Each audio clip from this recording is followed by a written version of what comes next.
Okay, Roman, cinch number 5 here will not break either with the power tool. Do you have another higher torque setting to go to? I'd rather try a higher tool setting before going to ratchet.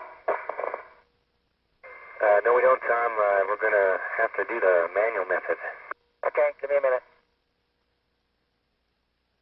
Destiny now being raised to what's known as the low hover position. And I'll just remind you, power off and ratchet counterclockwise. MTL torque still at 30.5. That's confirmed. Number 6 cinch released. You had a... She brings the Destiny laboratory up out of the payload bay of Atlantis, now that she's basically got a set of eyes helping her with the alignment as she carefully raises the laboratory up out of the payload bay.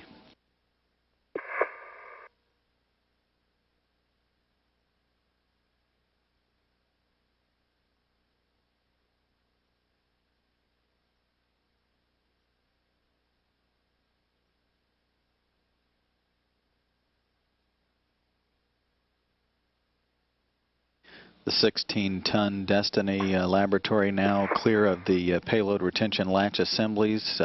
Crew members refer to those as PERLAs by their acronyms.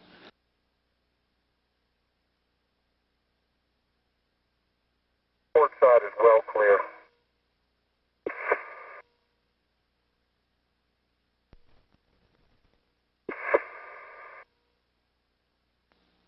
And Bob Kerbeam, translating along the left side of Atlantis' payload bay, has completed his assistance to Marcia Ivins in helping guide visually the Destiny laboratory out of the payload bay. Undo your fair lead there, redo your fair lead up on the nose, and head over to the gimbal locks. That's my plan. Thanks for reminding me, though. Appreciate it. No problem. He'll now head back up to the work site on the Z1 truss, where he will assist Tom Jones with continuing to release the gimbal locks on the KU band antenna for the International Space Station. Doing great work.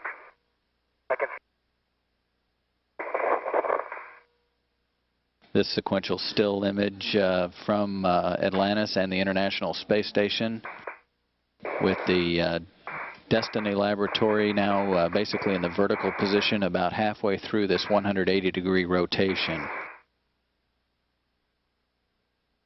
That is correct, and you're going to get the lab Alpha 7 clockwise 2, 10.5. Alpha 7 clockwise 2. It'll be 10.5.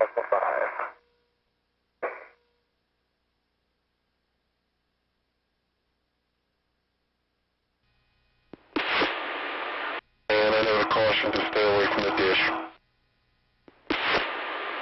Thank you.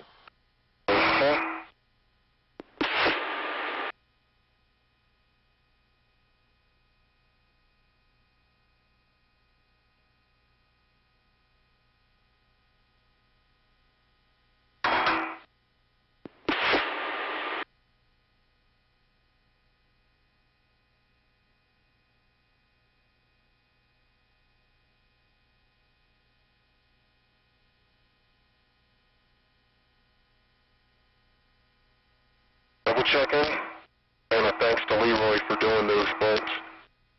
No kidding.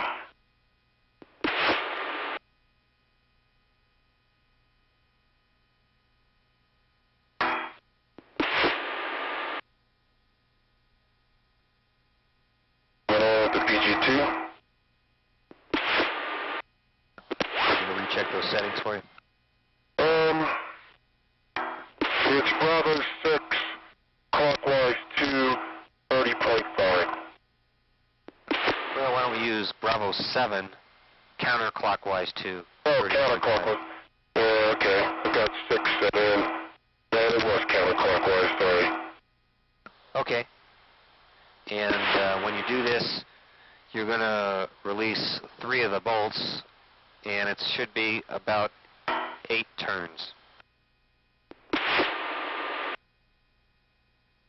Okay, 8 turns, about 3 of the bolts. And for the first one.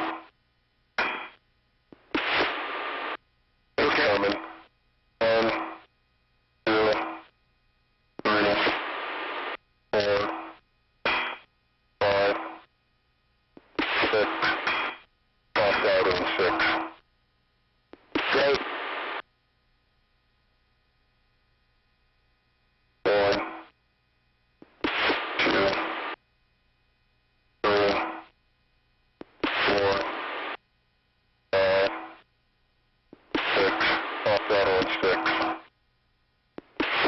And before you do the last one, I know you said it, but just double check you're tethered to it, correct? Yeah, I am tethered to the gimbal plate. Okay, thank you. 1. Number 3 is complete and it's in the clip. 4. 5. 6. And it's popped off. Okay, and I've got that, Tom, and you can head over, and why don't we go and have you match up with Beamer now, and we'll take care of the BSP a little bit later. Okay, good. I see Marshall is in the flip. You give me a minute, I get a shot of that. Okay. Okay, 1 gimbal plate is removed.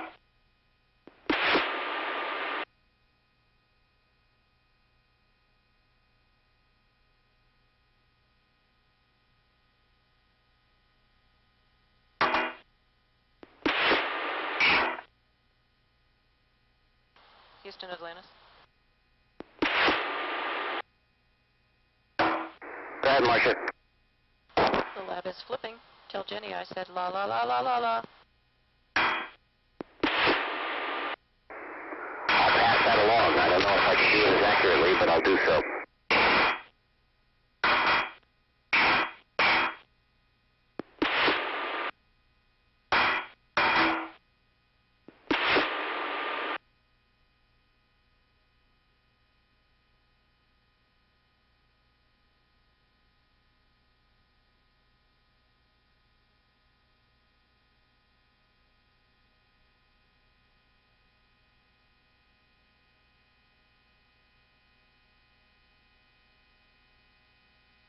I'm going to wait for Tom to come down to give him this first plate. I agree, Bob. It'll be about 5 minutes. Take a last plate. I will.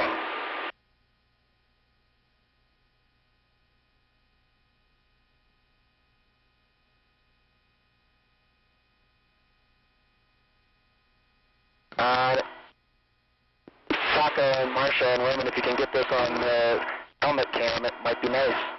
Well, we're looking through your helmet cam, so it looks pretty good. It is pretty neat.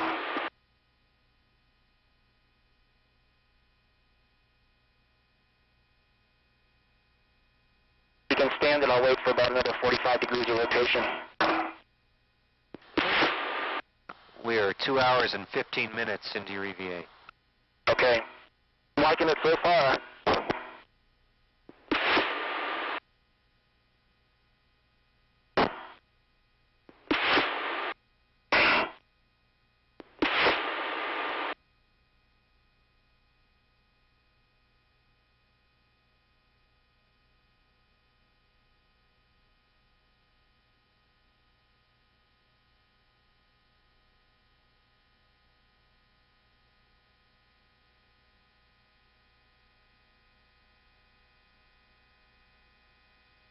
Atlantis, this is Houston on air to ground 1.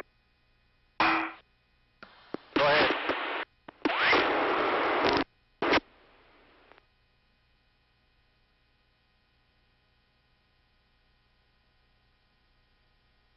I noticed the nose of the orbiter is straight down to the Earth now. Yeah, I noticed that. Houston, Atlantis, go ahead.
Copy, moving slowly down the P6. Understand. Try to make a rendezvous with Bob.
I'm at the base of the radiator and be heading down shortly to the aft side. Okay.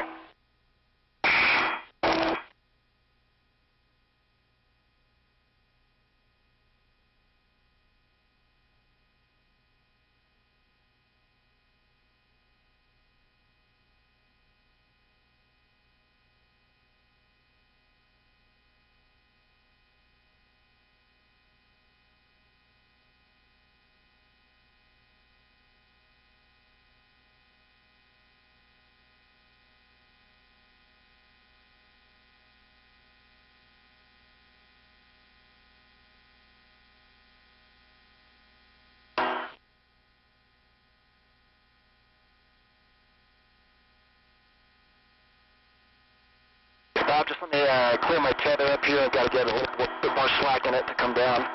Okay. Up here at the top of the Z1 now.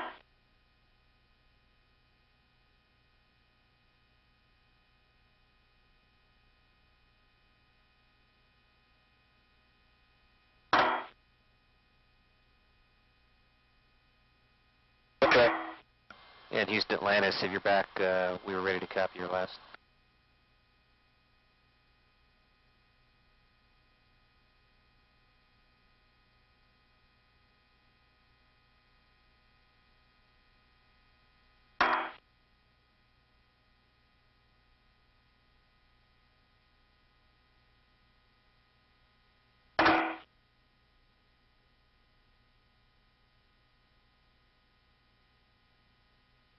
Tom, we're 90 degrees. Taking a look. Oh, wow.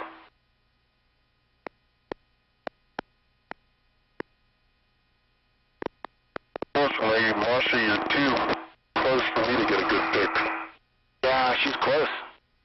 But it's 90 degrees straight out. How's the video? I'm sort of glad I can't see it in person. Wow. You guys see through my helmet cam? I hope they can, because that's great.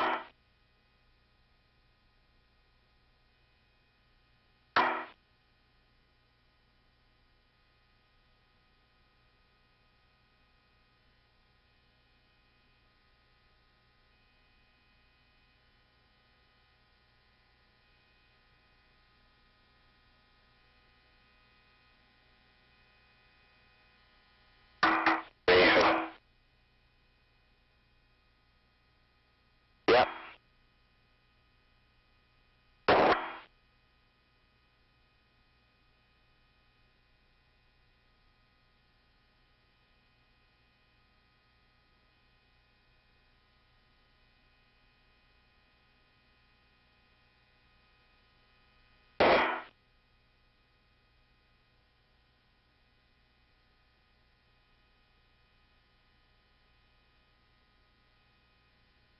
Okay, Bob, I see you at the end of the boom, and I'm just about there. Okay.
just amazing. There you go. All right, let me get a tether for you.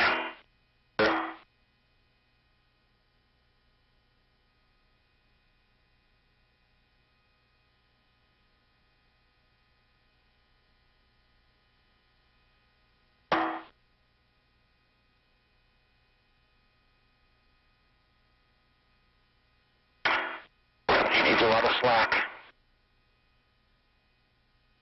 Yeah, I got it. Good. Can you take mine off? Sure. Okay. All mine, man. All yours.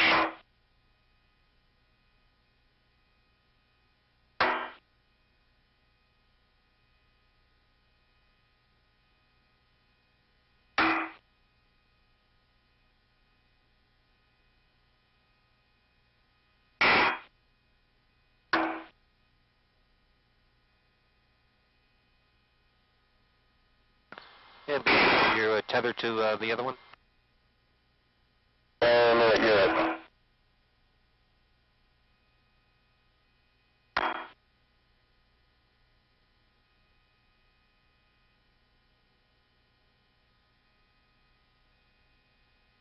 You have enough room to work here, Bob? Too close? No, you're not. Okay.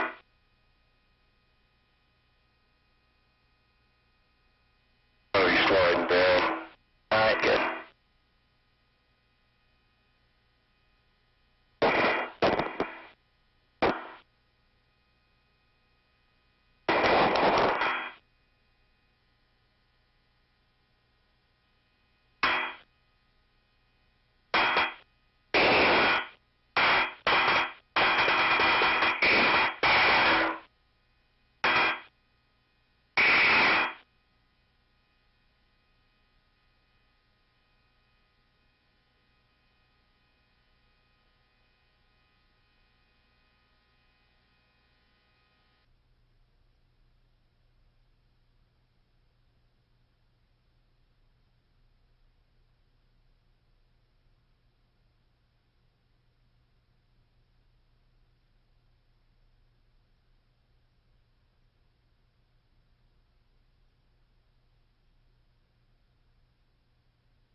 And for both of you, the lab is 2 feet away and moving. Gotcha. And I ran out of tether. I'm going to have to go back up and reroute.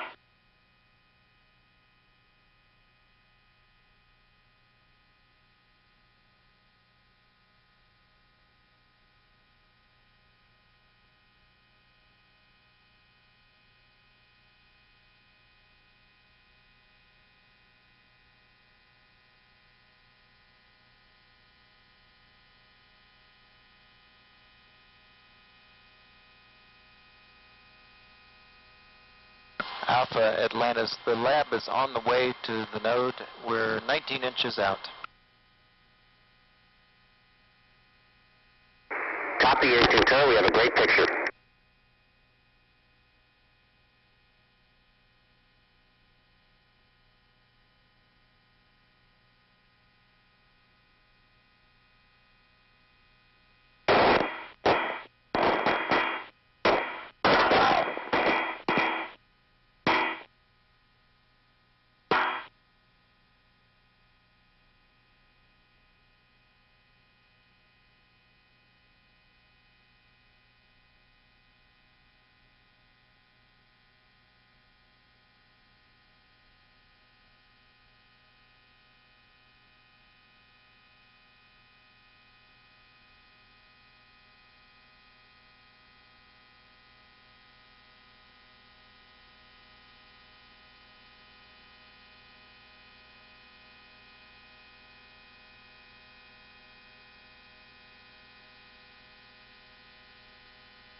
This view from the helmet camera, close-up view from Tom Jones's helmet.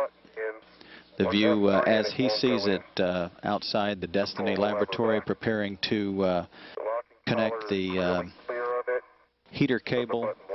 This to provide thermal cooling and thermal balance to the Destiny module. And Houston Atlantis, if you copy, we're having a hard time getting F1 off with the leak on F3. Would you like us to try and connect F3 to the lab?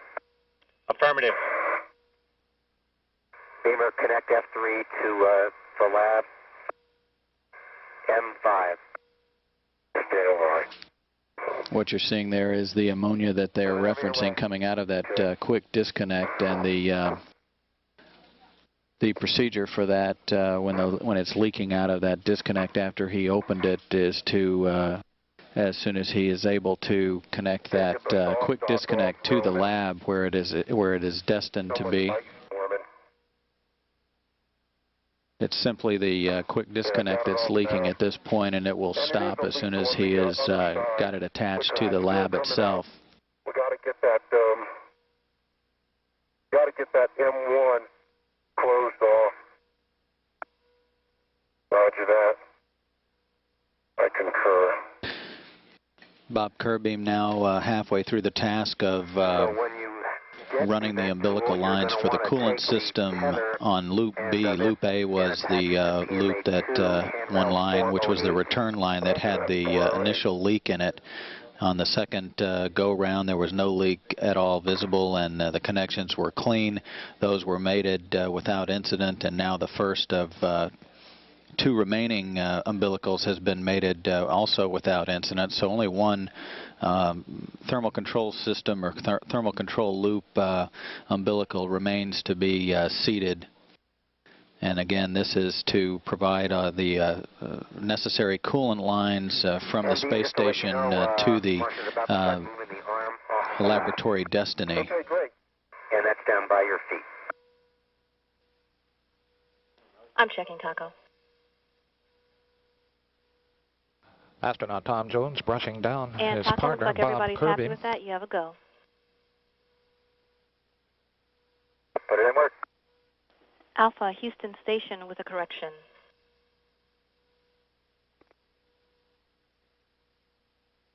Yeah, concentrate on the right side. That would be the side that got sprayed the worst. Okay. Okay, go ahead. Yes, Shep, I need to amend the steps that I just gave you in the vestibule outfitting procedure. We'd like you to perform steps 12 through 17 with the exception of steps 13 and 14, please.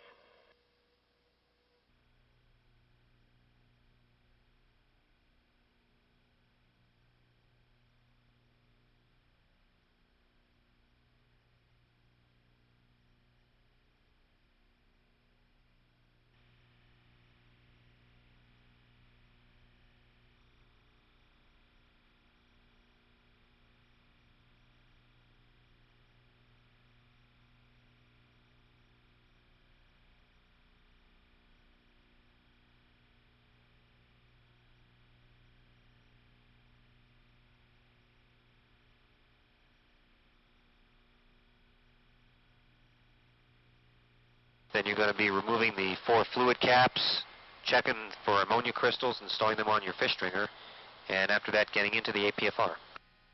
Okay. 3.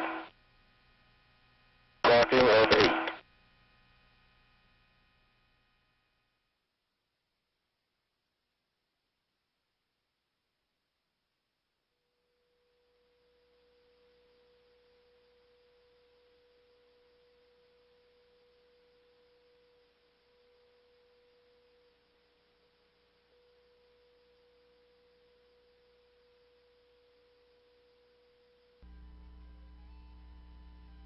Houston Atlantis for Mario. Do you have the picture of Node 1 and the hatch to lab? Affirmative. Good view of Shep and Roman. Okay.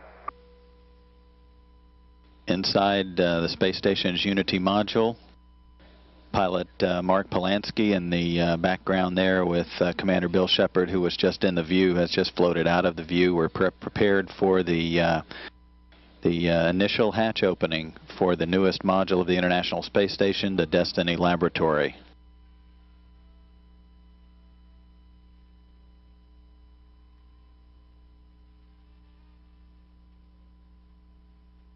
And Commander Ken Cockrell.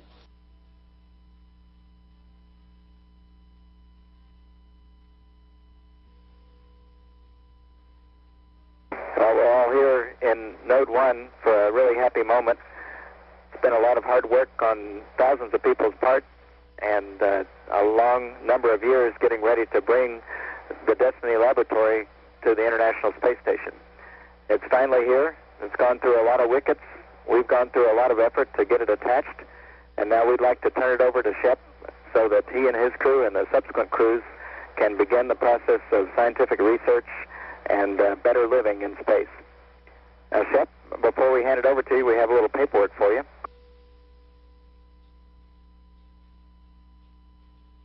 What we have here is a copy of the DD-250 that, by which the government took possession of the laboratory from the prime contractor, and Shep is signing it in the spot that says received by.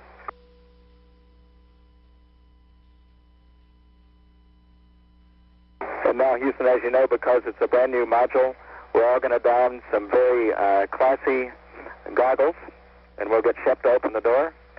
Then we'll get him to take the camcorder and lead us all into the laboratory with you having a view.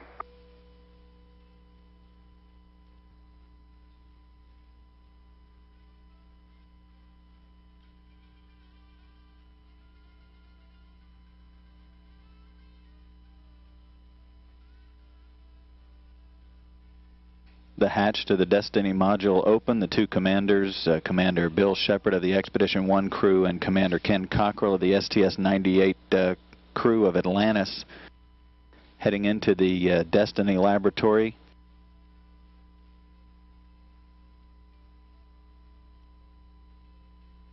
The inside of the Destiny module seen for the first time on orbit.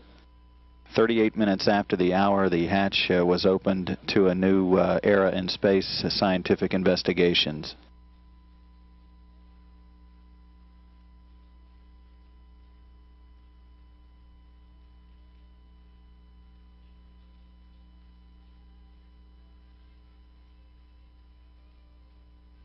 Houston, Atlantis, broadcasting from Destiny. Copy. A great first moment here.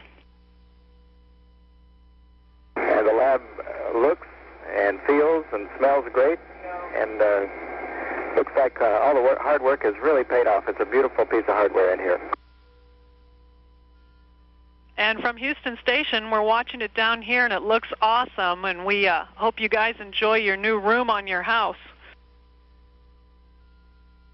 Thank you, Sandy. And we do not see anything floating free in here. It's completely debris, empty, so we're going to take off our goggles.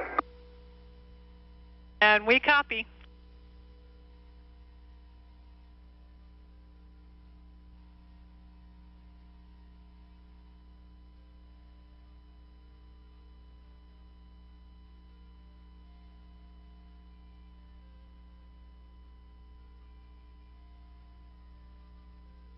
Houston, Atlantis, for Mario, if you'll watch, we're about to show you your pride and joy on the floor. I'm sorry, I was just corrected. It's the deck. You are rusty on those Navy terms, aren't you? Afraid so. And thanks for the look. On behalf of the window team, they sure appreciate it.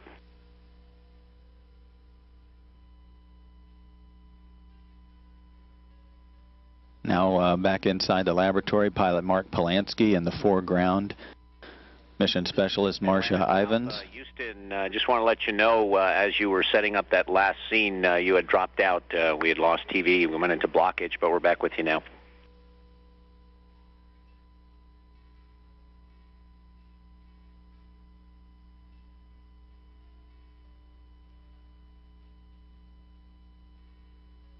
Thanks, Mario. We copy. And the crew's now set the camera up in the... Whenever you're ready, we do have some words for you on the lab setup activities checklist and the PCS. Let us go grab the setup activities checklist so we can copy the words properly. No problem. We'll stand by. And this camera's located now on the opposite end of the laboratory, looking back toward the space station, as both crews now, the shuttle crew and the station crew, are enjoying the newfound volume that's increased the overall complex's pressurized volume by 41%. This module providing an additional 3,750 cubic feet of space, workspace, living space. Yuri Gudzenko, the Soyuz commander and pilot, just moving into the foreground. In the background, flight engineer for the Expedition 1 crew, Sergei Krikalev. Tom Jones, one of the two spacewalkers that conducted the first of 3 spacewalks on Saturday, and his colleague, spacewalking colleague Bob Kerbeam, just beyond him.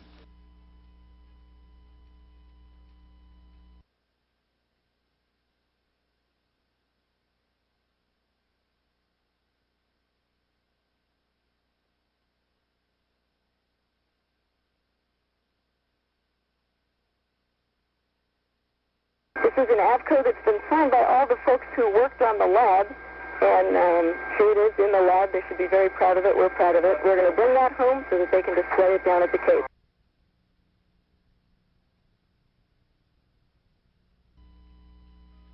Inside the hatchway between Destiny and the Unity module, we see Bob Kerbeam busily working on one of the activation steps, this one to replace the lab's port and starboard, what's called a negative pressure relief valve. He's replacing those with intermodule ventilation valve assemblies, since this area will basically remain open from now on as the laboratory is open for business.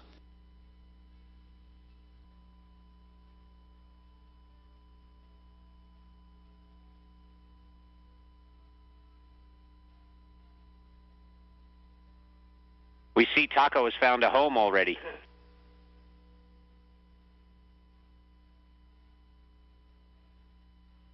Good night.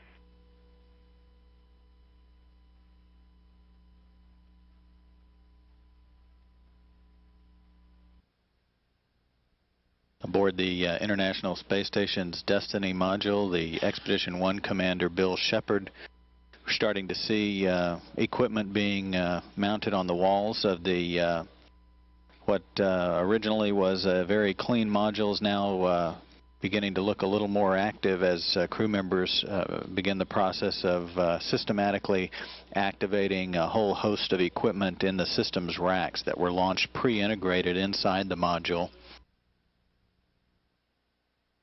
Affirmative. Okay, we've released the Anaconda. Here it comes.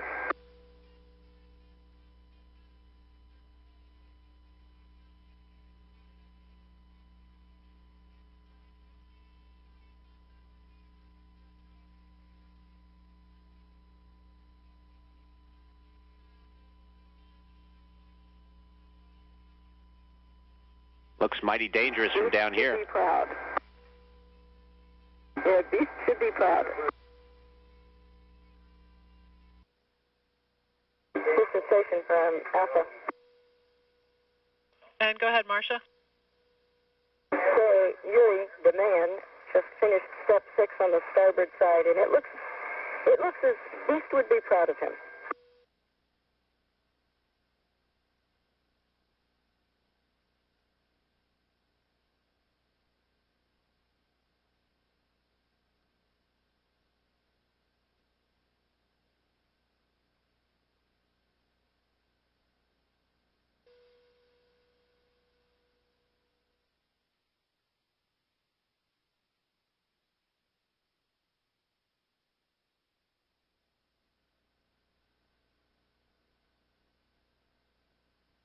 And Tom Jones now in the upper portion of his spacesuit with assistance from Mark Polanski, who once again will serve as the in-cabin choreographer for today's spacewalk.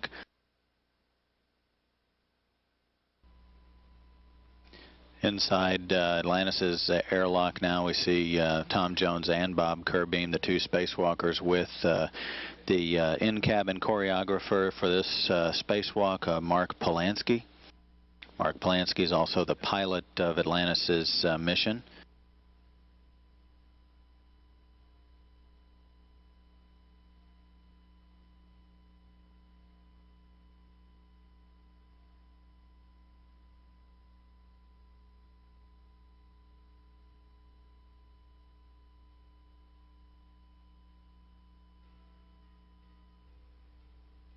And as the International Space Station moves into an orbital sunset high above the Middle East, a beautiful view of almost all of the components of the ISS. Residual pressure and outgassing.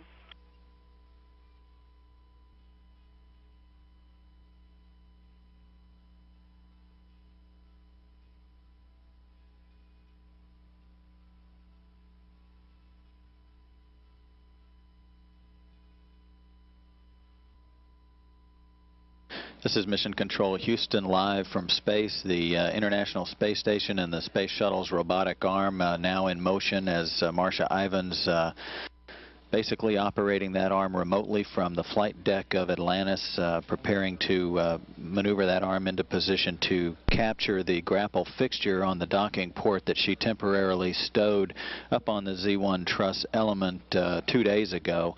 That docking port destined today for its final location on the back end of the U.S. laboratory, and where it will serve as the future shuttle docking port for arrival of the future, the next several shuttle missions, including Discovery, which is at present on its way to the launch pad today for its scheduled launch to the space station no earlier than March 8th. And now this unique view from the tip of the shuttle's robotic arm as Marcia Ivins moves the arm into position, just coming into view the docking port. She is following a computer screen up on the flight deck on the closed circuit television monitor as she approaches the point where the grapple fixture is located on the on this pressurized mating adapter, also known as a docking port for the space shuttle.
And Marcia Ivins now with the robotic arm under her control, grappling the fixture on the docking port, the black portion there in the right center of the picture.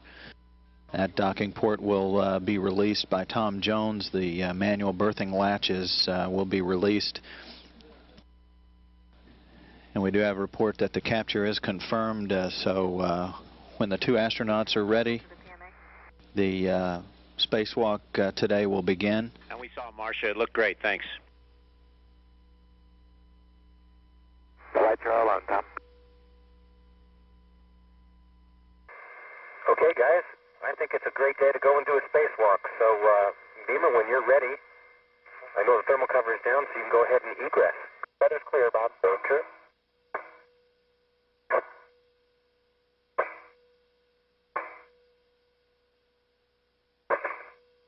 Yep, all your tools are out now. And the IAPFR is basically a foot restraint that can be, or that's designed to be, to fit the boot of both a U.S. spacesuit and a Russian Orlan spacesuit. Eventually, in the assembly of the space station program, space walks will be conducted out of the joint airlock that's going to be delivered to the station this summer. And that joint airlock at times may see spacewalks conducted using a Russian spacesuit and an American spacesuit. Cruise lock is installed over on the sill. And Tom, we're going to go ahead now and close those latches. Okay, that's a good call. So you've got to go to drive the capture latches. 2 turns is what it calls for. Let me just see if we want to do that or do 1.5. Okay, I have the tape caddy.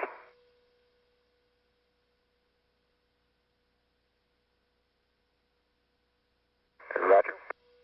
That draw looks great in 0G. Would have never thought it.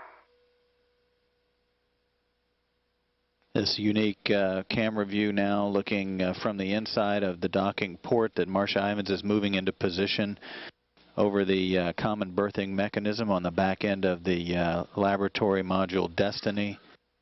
The target just coming into the center of the view. This is a centerline camera view, and it allows her basically a closed circuit television view of the docking point so that she can align it properly before moving it into position for the final capture. Hold on 1 second. Hang it in. Until you see. And the brakes are off on the robotic arm. Marcia Ivins now beginning the slow, deliberate process of moving the docking port in for its final capture to the common berthing mechanism, the active mechanism now on the Atlantis Destiny Houston, module. We're going to hand over to Tidris East in about a minute, and until 1820 approximately, we'll have intermittent comm due to blockage. Copy. Yeah, I can get by it. That's your question. Question is, if she moves it down to where you're going to start installing hardware, will it be in your way? No, I don't think so. And this view of the International Space Station from Atlantis' payload bay, a real good representation of the size of the newest module with its docking port now installed, with the size comparative to the 2 astronauts conducting today's spacewalk. They're in the process of removing and reinstalling some MMOD shielding. That basically stands for micrometeoroid debris shielding. That is protective shielding on sensitive areas of the outside of the Destiny module. Okay. Last handle pulls in, shake test 12.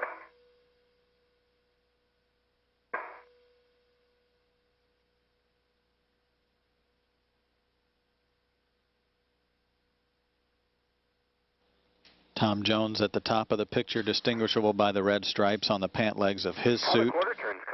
And Bob Kerbeam at the bottom of the picture on the far end of the Destiny module in an all-white suit with no markings on it. 2 hours, 5 minutes into today's spacewalk. The second of 3 planned for this flight. This is the 15th devoted to the support of the construction of the International Space Station.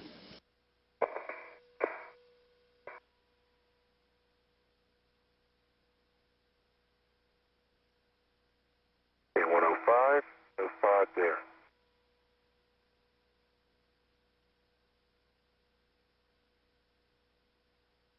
Okay.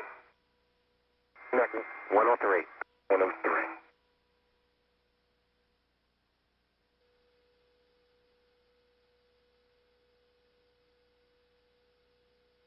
Okay, J117 is in.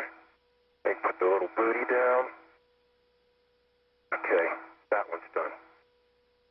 Going for 9. And Tom Jones here changing the foot restraint position, and he'll be climbing back into that foot restraint again, preparing to head back up to the Destiny module to install that power data grapple fixture. In the meantime, awaiting him is Bob Kirby, who's completing a task actually set forth for the third spacewalk, but with the extra time, he's able to accomplish the task completely, and that is to install all of the cables between the docking port and the Destiny module. I got you. 8 is out. 7 stays in or comes out? Nope, 8 was the last one. Okay, so that's complete. If I can wind out of here. Bring it down towards me a little, Marcia.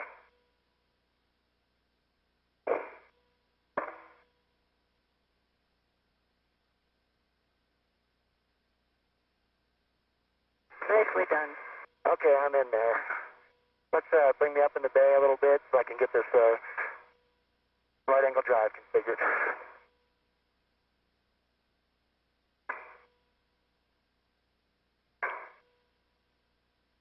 This close-up view of Tom Jones at work, making the final electrical and data connections with the power data grapple fixture.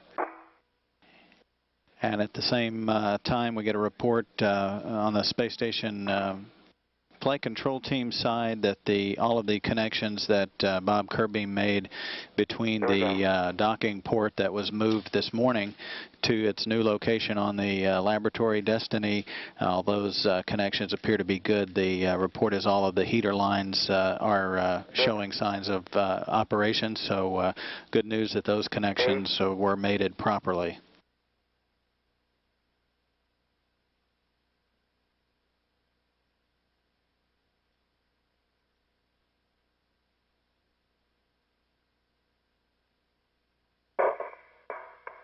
Looking great, Marcia.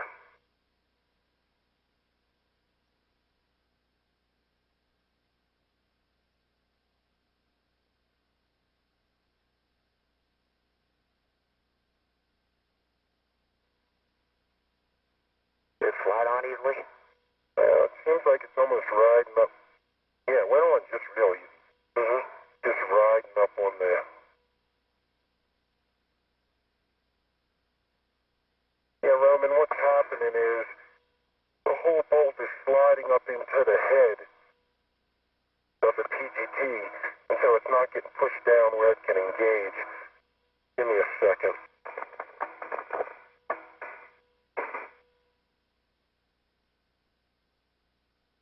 Tom is just getting towards the pad up site now, Beaver. Okay. Was he able to drop off any of that stuff? Nah, I didn't come close to structure. Okay, cool. You need any help retrieving anything from the pad up site, Tom? No, not at this point. Beam, when you get to the airlock, we'll just ask you to kind of get things ready to come in, and I'll get really good inventories from you with all the stuff there. Okay.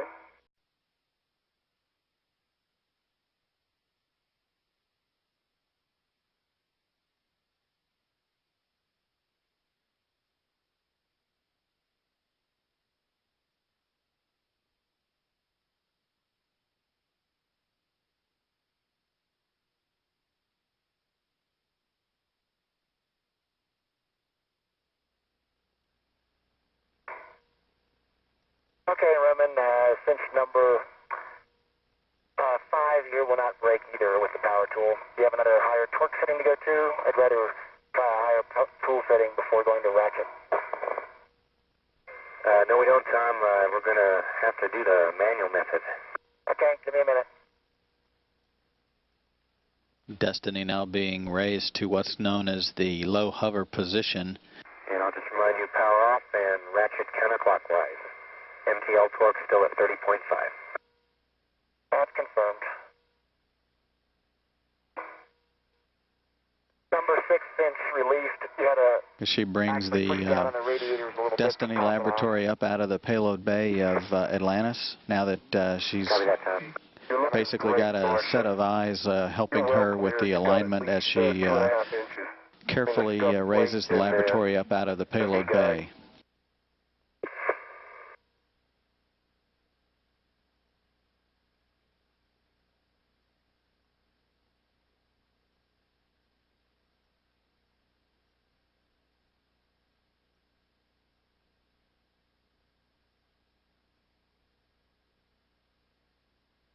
The 16-ton Destiny laboratory now clear of the payload retention latch assemblies. Crew members refer to those as PERLAs by their acronyms.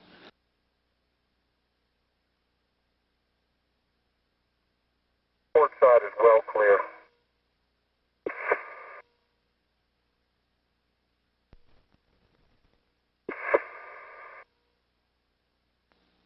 And Bob Kerbeam, translating along the left side of Atlantis' payload bay, has completed his assistance to Marcia Ivins in helping guide visually the Destiny laboratory out of the payload bay. Redo your fair lead there, redo your fair lead up on the nose, and head over to the gimbal locks. That's my plan. Thanks for reminding me, though. Appreciate it. No problem. He'll now head back up to the work site on the Z1 truss, where he will assist Tom Jones with continuing to release the gimbal locks on the KU band antenna for the International Space Station. Doing great work.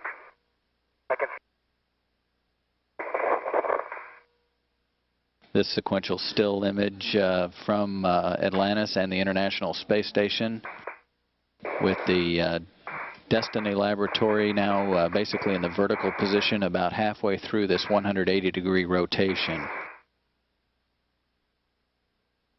That is correct, and you're going to get the lab Alpha 7, clockwise 2, 10.5.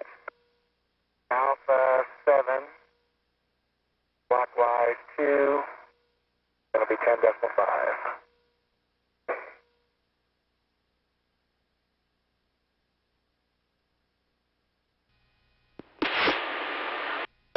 Caution to stay away from the dish. Thank you.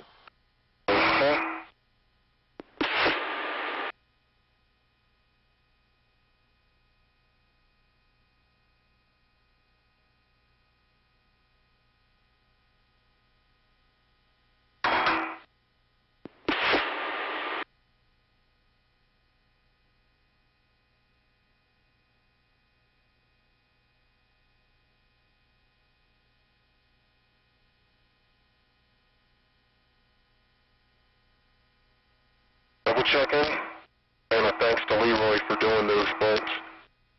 No kidding.